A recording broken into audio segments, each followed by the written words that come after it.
I wanna know what you, yeah, I wanna know what you want. My niggas gon' blow at you, yeah, my niggas gon' blow at you down. What is going on, B Plus gang? Today on the channel, we're going to be diving into the rise and mysterious fall of SoundCloud rapper Ugly God and exploring the dark rumors surrounding his recent disappearance. But before we get into all that, what's your vibe today, B Plus gang? If you didn't know, we recently just hit 150 subscribers here on the YouTube channel, so I'm officially a YouTuber now, guys. The time has finally come for me to quit my full-time job and move out to LA and become a star. It's where I belong. Now, of course, I do want to thank anyone that has taken the time out of their day to hit that tiny little subscribe button. All 150 of you guys definitely pass a vibe check in my book. Like, y'all are for sure invited to the next cookout, because I really just think it's cool that I get to sit here and, yap about some of my favorite hip-hop artists and some of my favorite hip-hop topics, like some of my goats from the SoundCloud golden era or the current state of the underground rap scene. I mean, the world is basically my oyster at this point. And when I think back to topics like the golden era of SoundCloud rap in specific, probably around like 2016, 2017, there were plenty of artists that came and went as the time went on by. Some artists that, of course, I could honestly probably care less for, and some artists that I actually became genuine fans of over time. I also like to think back to a time when people swore their favorite little SoundCloud artist was gonna be the next guy to blow up, and I got made fun of for listening to a small artist named Playboy Cardi. Now that was a simpler time, and oh my god, am I old as fuck. As I sat on the porch one day just reflecting on everything that I've been through, just soaking it all in, bracing the fact that I've finally become the unk. And I remembered this meme artist named Ugly God, who was really like one of the first of his kind if you really think about it. And I think back to how the narrative surrounding him for the entirety of his career was that he was an obviously very talented individual that would probably take off and go to great heights in the music industry as long as he stopped making songs about his yo, what?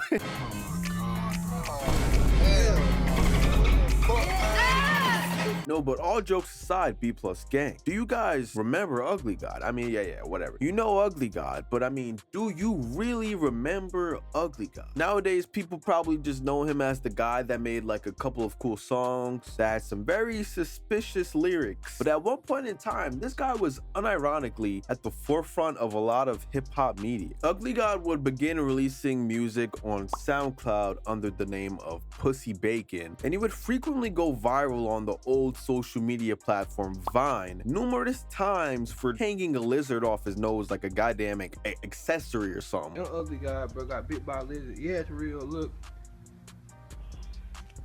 Come here. Come here.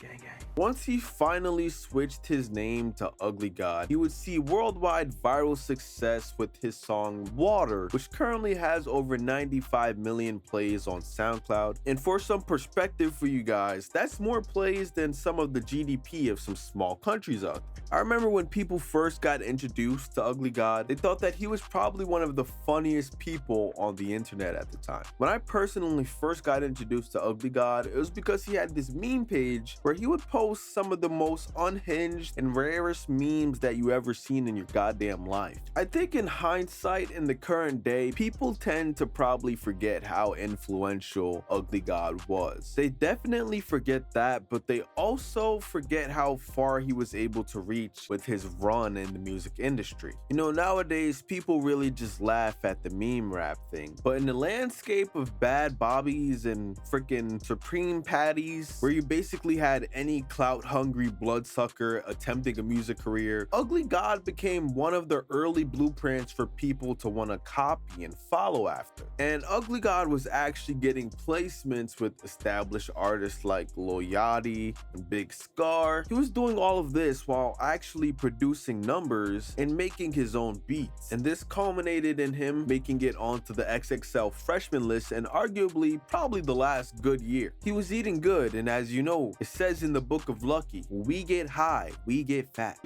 But I bring up the fun times and highlights of his career because I won't lie, okay? Things at the latter half of this video tend to get a little shadowy, dark, and dangerous the more and more we dive deeper into Ugly God's disappearance. So about a year ago in the summer of 2023, there was some absolutely insane rumors that were being shared around saying that Ugly God was possibly going to jail and that he was being arrested in connection to the murder of one of his friend's dad or something. At this point, we had passed the height of Ugly God's career and he wasn't really dropping any music or being in the limelight. So this came as a major surprise for a lot of us as like the first update we would get from this guy in a very long time. Now, if you're like me, you probably just like Google search Ugly God murder around the time when this was all first happening and got a bunch of articles that were like 5 sentences long and went over like no information at all. They basically just confirmed that yes, some guy did die,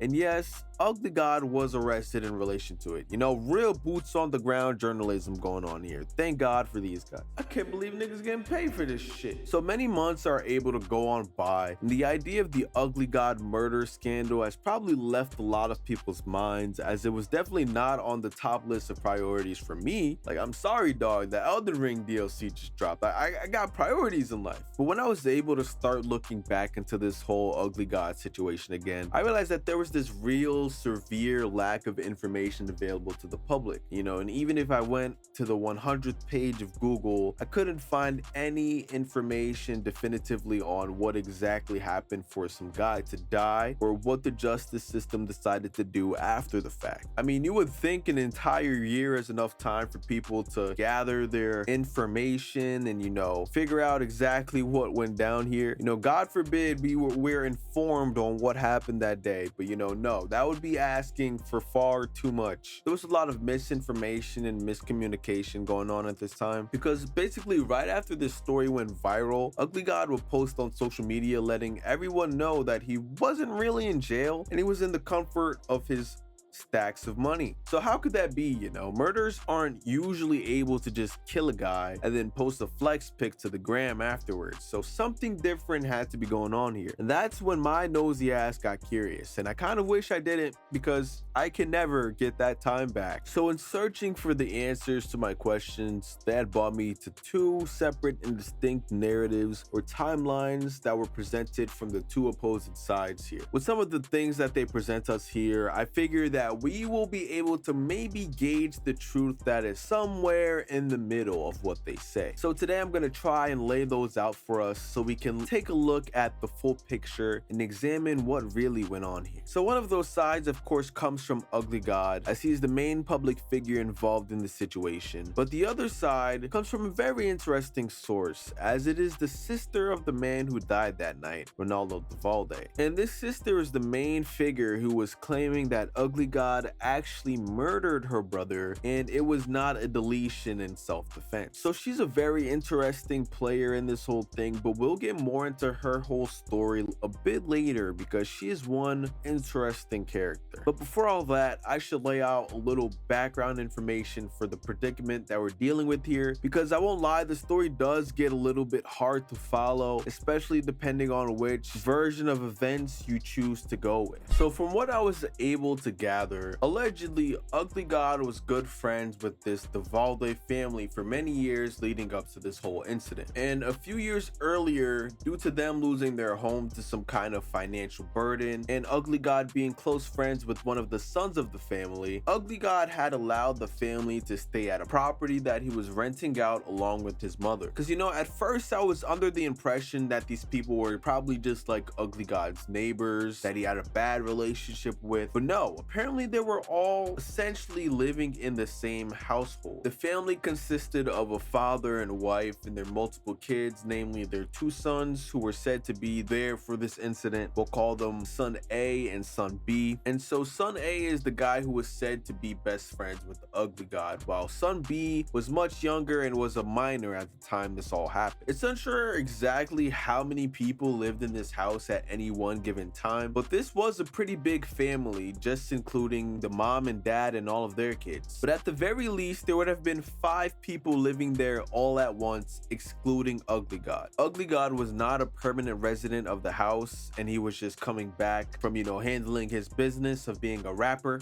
Makes sense, he's probably traveling a lot. He doesn't need some like massive place when he's in town. But I will admit, with the living arrangement as complicated as this, it's kind of no surprise that things would end up turning sour like they did. Just add guns into the mix and now you have created a recipe for disaster. And with some of that background information established, we can start getting into 2 very different narratives on exactly what went on that night. So from piecing together all of the parts I've heard from Ugly God's perspective of that night, that he's been willing to say himself, he really wants to portray this whole thing as a by-the-book self-defense case. You see, this whole incident also takes place in Mississippi, which is a state that carries the famous stand your ground laws. And these laws make it so that if you feel your life is in danger, you do not have to retreat before you retaliate with deadly force. I'm definitely not a legal guy or anything like that, so anyone who's more knowledgeable than me, feel free to correct me if I'm wrong, but in layman's terms, I'm pretty sure that means if you threaten me convincingly enough, I can legally boom your whole shit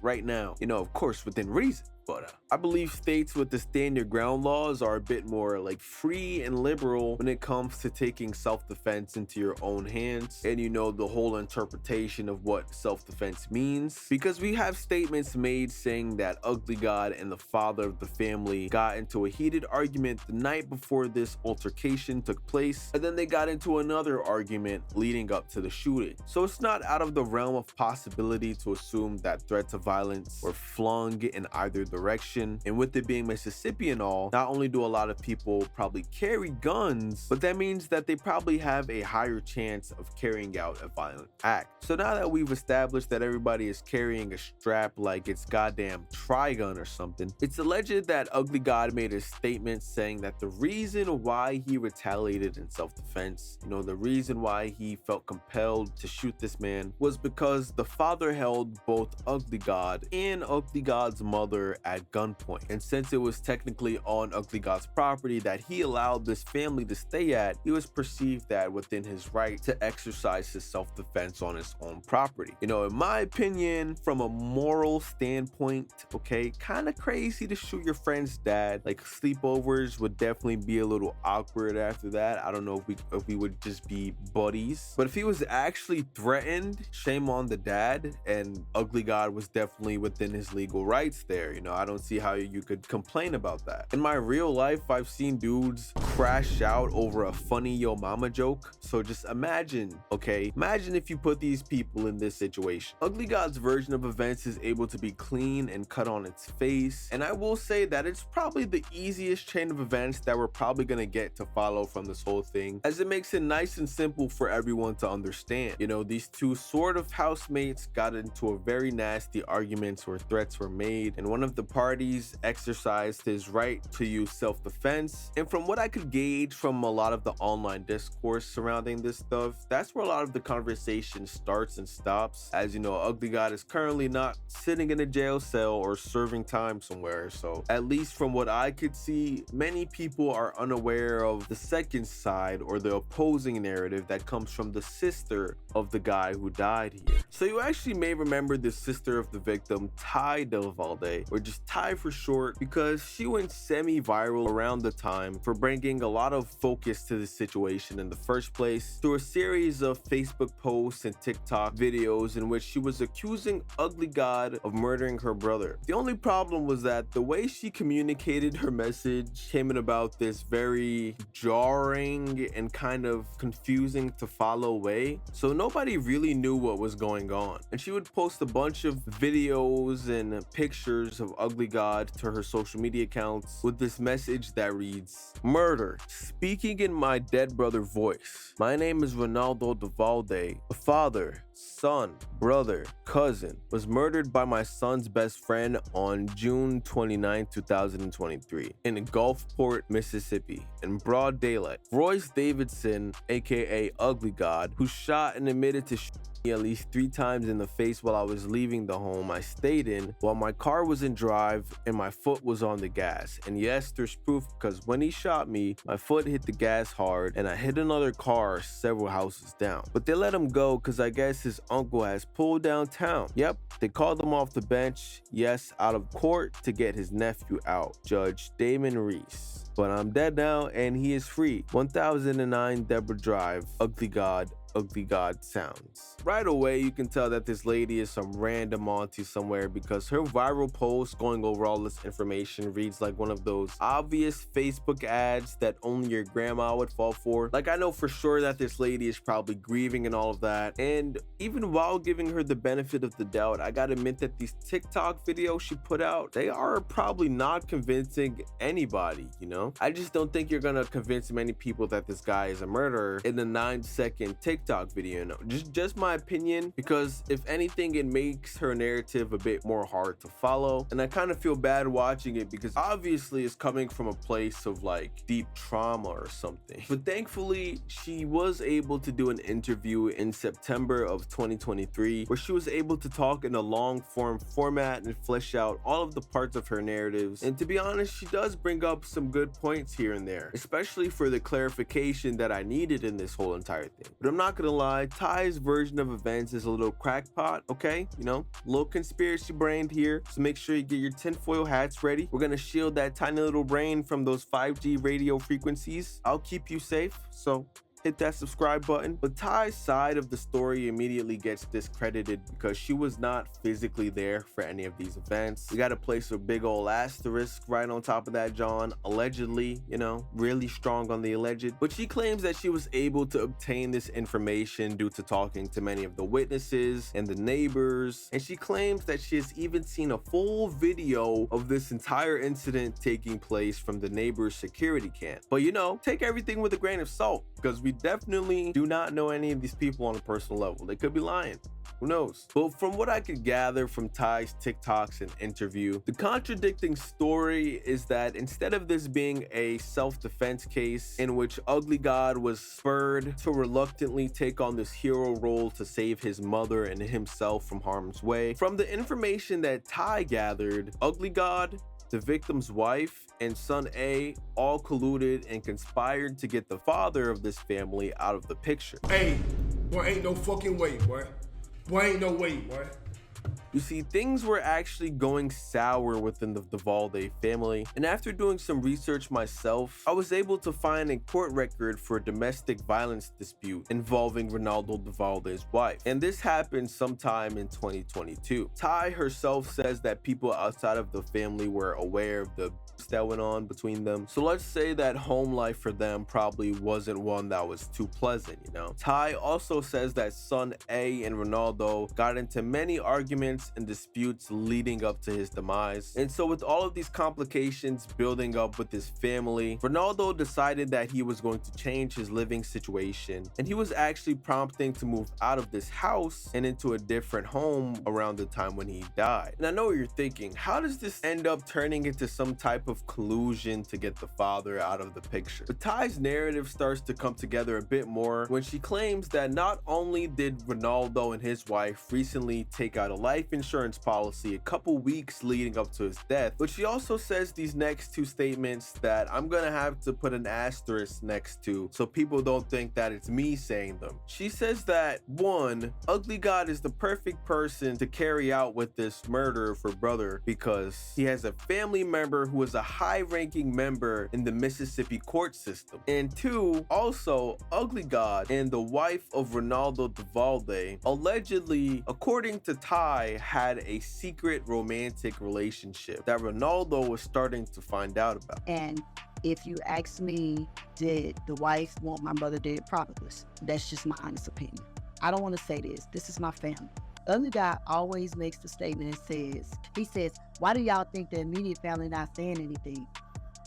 Why do you think he would make that statement? I also apologize for saying allegedly so much in this video, but you know, better safe than sorry, I always say. I just like how it feels to not be getting sued. Like, I'm sorry, I like my belongings and my money, having my bills paid, my bad, okay, it's all right. But Ty is definitely and openly putting forth the idea that this was not just some heat of the moment self-defense case, and was instead this whole premeditated plot with multiple moving parts. And honestly, for me at first, it was hard to keep up with, man, especially when she adds on details like allegedly she had heard Ugly God and the mother had a relationship, which if that's true, taking her at face value here, that would definitely be a great piece of much needed context. But the problem is this lady just doesn't provide any evidence, and if she's actually trying to pursue this legally, then I guess good on her for doing so. You know, if you're actually believing in the things that you're saying and you want to take Ugly God down and you want your claims to be taken from a legal standpoint, then you probably would want to avoid having the average hip-hop YouTube cringe posters having full access to all of your legal evidence. But the downside is, in the public space, it does leave a lot of her claims to be unfounded and unsubstantiated. Even though she says that she has seen literal proof with her own very eyes, from hearing her speak, she does come across as a very genuine person who believes that she's doing the right thing. So I am desperately trying to believe in this lady and give her the benefit of the doubt. But at times, at best, she comes across as a traumatized loved one who is looking for answers, and at worst, she comes across as someone who is possibly ruining any chances of this case being looked at seriously if what she is saying is true. Like, if we were to believe what she's saying is true, then her version of events has deep onion layers of plot. That family would have to be very evil, first of all, but then on top of that, multiple layers of the justice system would need to fail in order for Ugly God to have his way, if he's really like a schemer like that. And I think that's why a lot of mainstream media sources were turning around and not platforming this lady. Then again, she stopped posting around 10 months ago, so maybe she had legal counsel tell her that she had best not keep uploading videos like these at a better chance for legitimizing her whole case. Ugly God has also gone silent, essentially disappearing into the ether, posting the odd social media posts here and there. And this could all be because Ty and her group are developing a case against Ugly God and he's trying not to fuel them too much. Or I could be reading way too deep into this whole entire thing. Ty even got into a brief back and forth with longtime friend of the channel, DJ Academics, because he was doing what he always does and he was unable to put his bias aside, with Ugly God being his friend and all. This led him to do some very surface level reporting and investigating into this whole thing. If you don't know, Ugly God is my friend. I had heard about this when it initially happened before Ugly God told me. I tried to call his number.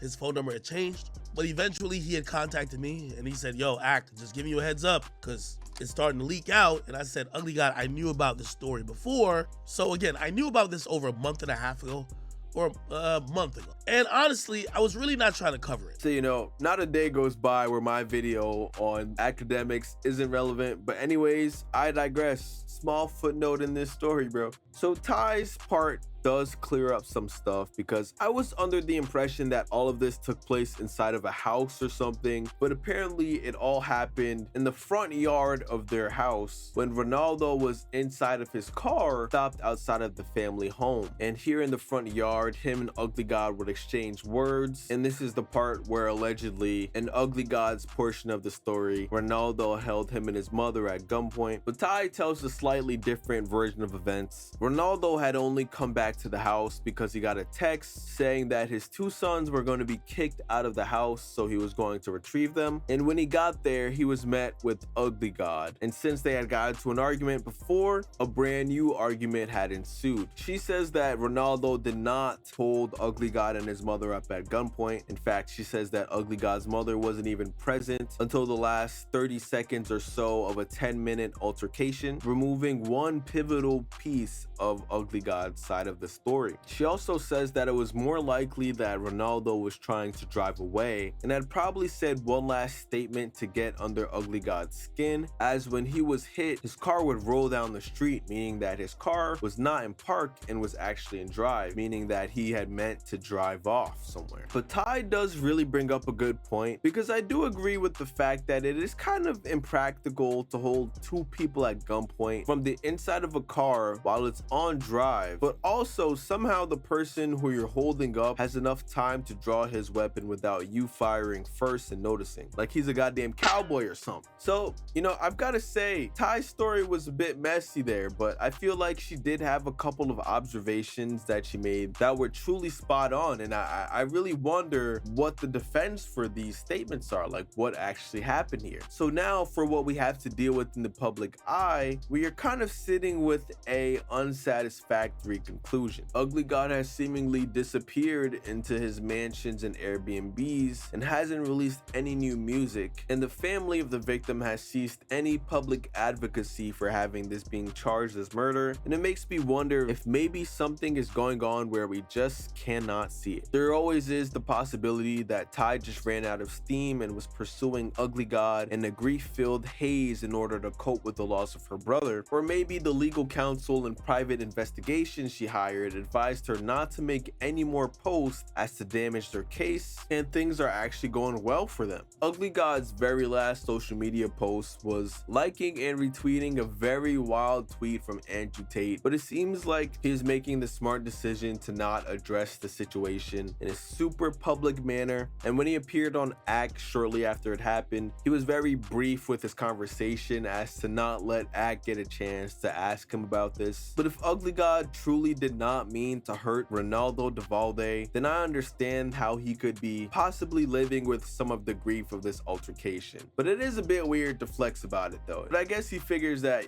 public perception will just work itself out. But you know, B+ gang, with situations like these, I've come to realize that most of the time the truth is probably somewhere in the middle, right? Like if we were to take a walk in Ugly God's shoes, of course, even if we know the true story of what would happen, we would want to portray ourselves as the hero or the good guy in this situation who saved himself from this crazy guy who held both of us at gunpoint, especially when you know that this is going to be under the scrutiny of the law. And I mean, for any third party listening here, a simple self-defense story is going to be way easier to follow than a deep conspiracy plot with romances and betrayals. So I assume that most likely both sides are lying about some things, you know, or omitting some information to make their case sound a little better. So I'm just not going to blindly believe one side here. And it is possible that the aunt is getting accurate secondhand information and everything she is saying is true, but with no evidence, it's also possible that she could be unknowingly spreading half-truths or misinformation. And you know, maybe Ugly God did have a secret affair with that wife. Like maybe 60% of what she's saying is true and the other 40% is untrue. But that's the bad part in this situation, because a lot of it cannot be verified unless somebody is willing to speak out exactly and say what happened. You know, I can't lie, there's definitely a lot of unknowns in this situation, but I think in due time we will get all of the answers that we've been sorely missing. So let me know what you guys make of this whole thing. Do you think Ugly God was within his rights to defend himself, or do you believe in the sister of the victim when she says that this whole thing was probably planned from the beginning? Man, whatever the case, let me know down below in those comments, as I do read each and every comment down there. So leave a like and maybe even subscribing for more B+